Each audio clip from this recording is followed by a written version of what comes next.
స్థానిక జేఎన్ రోడ్లో శ్రీ స్వర్ణదుర్గ 25వ దేవీ నవరాత్రి మహోత్సవాలు ఘనంగా జరుగుతున్నాయి. ఆలయ పరిసర ప్రాంతాలు అమ్మవారి వేదమంత్రాలతో మార్మోగుతున్నాయి.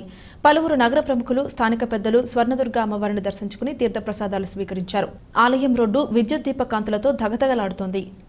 రాష్ట్ర మాజీ మంత్రి చెక్కంపూడి రామ్మోహన్ రావు దివ్య ఆశీస్సులతో గత 25 సంవత్సరాలు స్వర్ణదుర్గాదేవి నవరాత్రి ఉత్సవాలను ఘనంగా నిర్వహిస్తున్నట్లు కమిటీ ప్రతినిధులు తెలిపారు. భక్తులు భారీ ఎత్తున తరలివచ్చి అమ్మవారిని దర్శించుకుని తీర్థ ప్రసాదాలు స్వీకరిస్తున్నారు. సాంస్కృతిక కార్యక్రమాల్లో భాగంగా ఆలయం ఆవరణలో గాయత్రి నృత్య కళానికేతన్ వారిచే నిర్వహించిన భరతనాట్యం అందరినీ విశేషంగా ఆకట్టుకుంది. ప్రతిరోజు అమ్మవారికి ఉదయం, సాయంత్రం కుంకుమ పూజలు, సాంస్కృతిక కార్యక్రమాలు జరుగుతాయి. యాళ్ల సురేష్ బాబు, వెన్నెల దీపక్, రేలంగి శ్రీను, రంగా, గేదెల పూర్ణచంద్రరావు, పాలూరి లక్ష్మణ్, పి రాము తదితర కమిటీ సభ్యులు ఉత్సవాల నిర్వహణను పర్యవేక్షణ చేస్తున్నారు. భక్తులందరూ అమ్మవారిని దర్శించుకుని తీర్థ ప్రసాదాలు స్వీకరించాలని కోరారు.